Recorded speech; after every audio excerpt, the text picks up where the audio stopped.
Hoje nós vamos falar sobre um dos principais motivos de isolamento social, a depressão. Você já parou para pensar que você talvez tenha? Ou que talvez você esteja começando a desenvolver a depressão?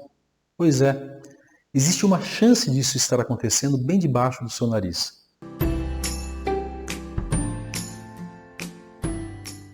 Olá, eu sou o Everton da Leme e se o que eu te falei não te deixou com uma pulga atrás da orelha, saiba que mesmo que você não sinta, a pulga continua lá. E essa pulga da depressão pode estar te afetando sem mesmo que você saiba. É uma coisa tão silenciosa que a gente não escuta. Entenda que existe uma porcentagem que veio subindo muito recentemente de pessoas que possuem depressão, mas não uma depressão qualquer, e sim uma depressão funcional. Um tipo de depressão que, para quem está do lado de fora, não é muito visível. A questão é que esse tipo de depressão costuma passar despercebida pelo radar, até mesmo pelas pessoas mais íntimas, pois ela continua agindo como se sua saúde mental estivesse saudável. Mas é claro que antes da gente continuar, eu preciso esclarecer uma coisa. Estamos no último episódio dessa pequena trilogia sobre o isolamento social. E é importante que você veja os episódios anteriores para não perder o fio da meada, pois as soluções propostas pelos vídeos aqui foram ficando cada vez mais complexas. Nós estamos indo para o terceiro e mais complexo passo de todos. Então comece pelo mais básico e progrida no seu próprio tempo. As partes do vídeo foram postadas justamente para facilitar as coisas para você. Não foi assim na aleatoriedade não. Foi na base realmente do carinho, do cuidado. Então é o seguinte, o link para a playlist dessa trilogia vai estar na descrição do vídeo e vai lá e assiste na ordem que a gente sugeriu para poder realmente atender a sua expectativa de entendimento. Sem mais delongas, vamos aí para o principal, que é a questão disso tudo. Primeiro, eu vou te explicar porque a depressão gera o afastamento e como talvez você esteja sendo prejudicado por isso, sem nem mesmo saber. Afinal, existe um tipo de depressão leve, porém crônica, conhecida como depressão funcional. Eu vou falar dela em detalhes daqui a pouco. Então assiste o vídeo até o fim e não se esquece de se inscrever no canal. Caso você queira uma explicação mais detalhada sobre o que é a depressão, eu vou deixar um outro link aqui embaixo na descrição do vídeo de uns vídeos que eu gravei aqui há um tempo atrás, para que você possa entender mais sobre o mecanismo da depressão. Aqui eu vou dar uma pincelada mesmo, só para a gente poder entender rapidamente o que é esse conceito. A depressão é uma condição mental associada ao transtorno depressivo. Parece meio complicado, né? Bom, eu vou explicar melhor, um pouquinho mais detalhado. O transtorno depressivo, se eu for resumir de forma bem assim, rápida, bem objetiva, e até às vezes rudimentar, é responsável por uma das maiores angústias que alguém pode ter. Pois a depressão mexe com seus circuitos cerebrais, diminuindo a liberação dos hormônios de felicidade, prazer e satisfação pessoal. É isso mesmo, tudo isso que você acabou de ouvir. Basicamente, alguém que possui esse transtorno está propenso a perder o prazer em quase todas, se não todas, as atividades da vida. Inclusive aquelas que ele gostava antes de chegar nesse ponto. Vamos supor que um cara que adora surfar fique depressivo. Naturalmente, esse cara trabalha, possui um emprego, segue tudo ali bonitinho, nos trinques. De repente ele começa a faltar, perder os horários, chegar atrasado. Por fora, ele pode até parecer um mamanjo qualquer, que simplesmente não quer mais trabalhar. Porém, isso não poderia estar mais longe da verdade. Até mesmo porque um mamanjo surfista não iria recusar uma viagem para a praia, você não acha? Pois é, um mamanjo surfista depressivo não só recusaria a viagem, como também não se sentiria muito bem com ela, não teria prazer. Eu coloco aí, gente, mamanjo como umas aspas, para você entender um pouco a ironia do que eu quero dizer. Note que a diferença entre um depressivo e um preguiçoso é justamente essa. O depressivo está com um desequilíbrio químico no cérebro, que faz com que ele perca um pouco da vontade de todas as coisas. Não só do trabalho, não, mas a situação só piora. Então aperta os cintos, porque daqui para frente é só para trás. Pois além do depressivo perder um pouco do prazer que tem pelas coisas, ele começa a se sentir sozinho. Mas não é só isso. Além de se sentir sozinho, ele começa a querer se afastar dos outros. Gente, querer também, entre aspas, por favor. Até mesmo no seu círculo mais íntimo de família e amizades. E isso leva a consequências terríveis para a sua vida social. E sabe por quê? Porque o ser humano tem uma necessidade fisiológica de se conectar com os outros. Você pode ser forte, independente, você pode ser o Clark Kent, a Mulher Maravilha, o Batman ou até a Viúva Negra. O fato é que se você não sentir que está conectado com as outras pessoas de alguma maneira, você não vai se sentir bem. Você não acredita em mim? Quer que eu diga o que acontece quando essa necessidade fisiológica é negada? O que eu vou te falar é uma situação bem triste, que infelizmente ocorre com uma certa frequência. É uma verdadeira tragédia, mas é preciso que você saiba disso, não apenas para ilustrar um ponto, mas também para que você tenha ciência do que isso faz, de que forma isso ocorre, e que esse problema precisa de atenção. No século passado, foi descoberto através de uma triste epidemia em massa que bebês e crianças de até 5 anos morriam. Bom, mortalidade infantil é uma ocorrência histórica que nos acompanha desde o início da nossa existência.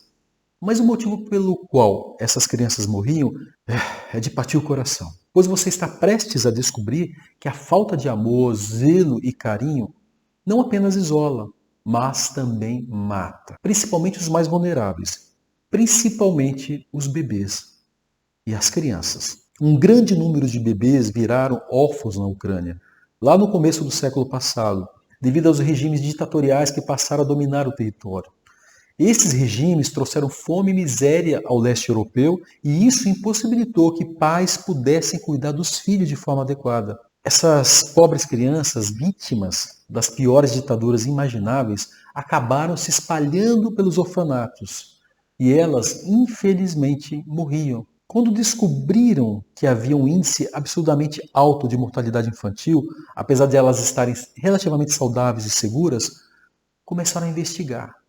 E o que descobriram chocou todo mundo. A necessidade fisiológica do contato com outras pessoas não é apenas essencial, ela chega a ser vital para a sobrevivência, principalmente dos mais vulneráveis. Quando o bebê não recebe colo, amor, carinho, por exemplo, esse bebê não recebe os estímulos necessários para que ele sobreviva. O seu corpo simplesmente desiste. Aliás, a falta de um toque no bebê faz com que ele pare de produzir os hormônios necessários para a própria sobrevivência. Hormônios como, por exemplo, do crescimento.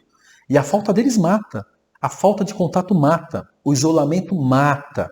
E nós descobrimos isso da pior forma possível, na prática. Tudo bem, você já passou dessa fase, mas toda a sua genética depende justamente de todo esse processo, de todo esse caminho. A necessidade de contato com as outras pessoas está ligada como carne e osso, com nada menos do que a sua própria sobrevivência.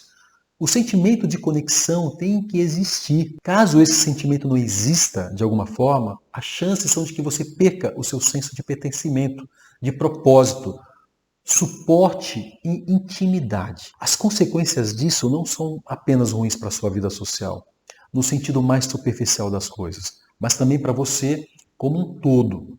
Tanto é que uma das formas mais brutais de tortura é o isolamento. A gente sabe disso.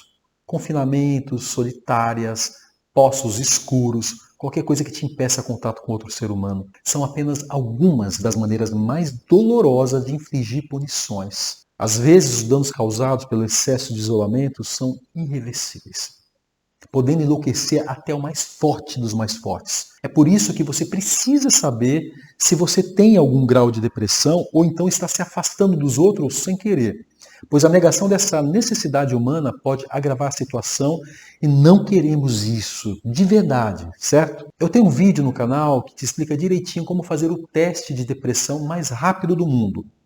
Pode ser feito em menos de 5 minutos e tem uma assertividade maior que 88%. Eu vou deixar aqui na descrição, mas basicamente é o seguinte: caso você tenha perdido um pouco do prazer de fazer todas as coisas, até mesmo as suas favoritas, isso pode ser um indício. Caso você sinta muitas dificuldades para sair da cama, esteja dormindo demais ou de menos, comendo demais ou de menos, isso também pode ser um indício. Mas se eu tivesse que escolher uma maneira mais certeira de identificar esse transtorno, seria o seguinte: preste atenção nos pensamentos que vêm à sua mente. Por acaso a maioria deles são negativos? Esses pensamentos te colocam para baixo? Se essa conversa constante só prejudica o seu estado mental e não te ajuda de nenhuma forma, além dos pensamentos positivos serem esporádicos, isso também é um indício. Normalmente, esses circuitos negativos de pensamento costumam abordar uma temática parecida, uma temática de desesperança. Então, se você está pensando constantemente em coisas como ninguém gosta de mim mesmo, eu não consigo fazer nada certo, para mim não tem jeito mesmo, para mim isso é impossível, isso não é você. Isso é depressão. E a depressão costuma caminhar na direção oposta da realidade. Porém, mesmo que esses pensamentos não tenham um pingo de verdade, uma mentira contada 1000 vezes vira verdade. Não é verdade? Olha o paradigma disso, gente. Nós temos cerca de 60 mil pensamentos por dia. Imagina se todos eles, 30 mil, são desse jeito. Imagina, metade dos meus pensamentos sejam desse jeito. Você vai ficar acreditando nisso, vai acabar acreditando nessa ilusão. E que você tanto pensa vai virar realidade. Não porque aquilo é verdade de fato, mas porque você realmente acredita nisso. E o isolamento te ajuda com esse processo. Quanto mais fora de contato com os outros, maior é a bolha de conversa negativa que você cria dentro de si. E ao invés de ouvir opiniões realistas sobre a sua situação, você escuta apenas o que você fala para si mesmo. Eu até achei que daria para a gente terminar essa série toda por aqui, mas acabou que esse vídeo já está ficando longo demais e eu não falei nem metade do que eu deveria. Então eu vou dividir mais uma vez e criar a quarta e última parte desse vídeo. Então se você gostou e quer saber o que você pode fazer para impedir a depressão de se alastrar para a sua vida social, se inscreva no canal, ative o sininho, que semana que vem tem mais. Toda quinta às 19 horas. Um grande abraço.